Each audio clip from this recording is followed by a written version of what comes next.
कभी कभी तो लगता है कि दिल्ली सरकार और रुपये के बीच में कंपटीशन चल रहा है।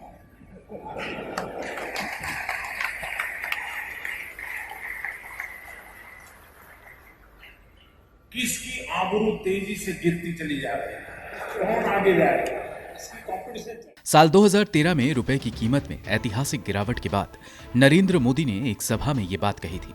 नरेंद्र मोदी 2019 में दूसरी बार भारत के प्रधानमंत्री बने हैं। 2021 खत्म होने को है और रुपए में आई ये गिरावट दिसंबर महीने में अब तक का सबसे खराब प्रदर्शन है। आसान भाषा में कहें तो डॉलर के मुकाबले रुपया 15 साल के अपने निचले स्तर पर चला गया है। 21 दिसंबर 2021 को भारतीय रुपया एशियाई बाजार में सबसे खराब प्रदर्शन करने वाली करेंसी रही। करेंसी एक्सचेंज रेट आर्थिक प्रदर्शन, महंगाई, ब्याज दर के अंतर और कैपिटल फ्लो पर निर्भर करती है। यह आमतौर पर विशेष अर्थव्यवस्था की ताकत और कमजोरी से निर्धारित होती है। आपको बता दें कि एक $1 के मुकाबले रुपया जितना ज्यादा होगा उसकी कीमत उतनी कम होती है। आंकड़े देखें तो पिछले 15 साल में रुपए की कीमत 43% से ज्यादा गिरी है। मसलन दिसंबर 2008 में $1 ₹48.66 के बराबर था, जो अब दिसंबर 2021 में $75.49 हो गया है। हालांकि अगर 7 साल की बात करें तो इन 8 सालों में रुपए की कीमत में करीब 19% की गिरावट आई है। मसलन 2014 में $1 की कीमत ₹62.59 के मुकाबले 2021 में $75.49 हो गया है, जो आजाद भारत के इतिहास में रिकॉर्ड निचाई पर है। ब्यूरो रिपोर्ट, गो न्यूज। भारत में कोरोना के नए वेरिएंट ओमिक्रॉन के 213 मामले सामने आ चुके हैं। इनमें से सबसे ज्यादा मामले राजधानी दिल्ली में है।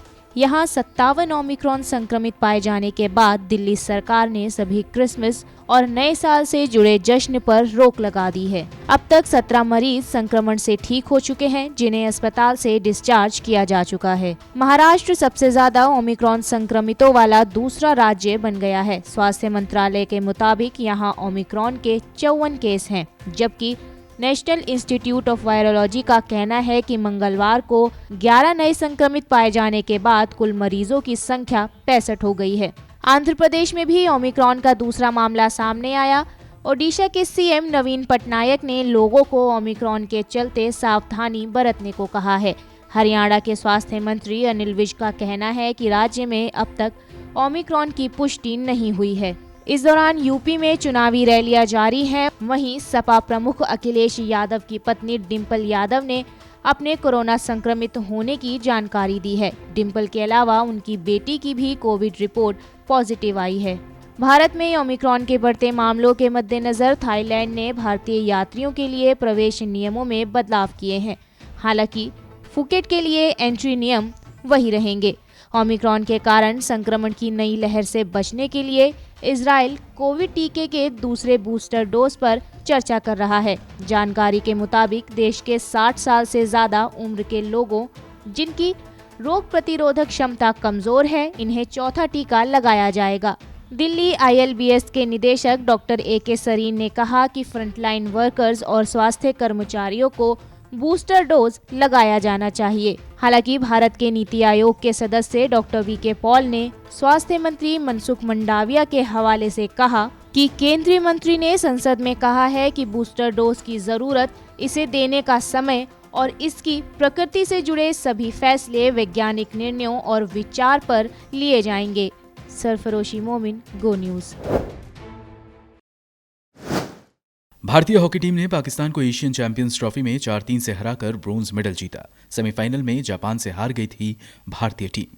मैच में भारतीय टीम और पाकिस्तान की टीम के बीच रही कांटे की टक्कर।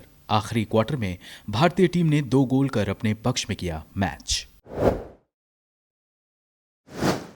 और लगातार दूसरे दिन स्टॉक मार्केट में सुधार 611.55 अंकों की बढ़त के साथ सेंसेक्स 56,930.56 पर बंद हुआ। निफ्टी में 184.70 अंकों की उछाल 1.1% की बढ़त के साथ 16,955.50 पर बंद।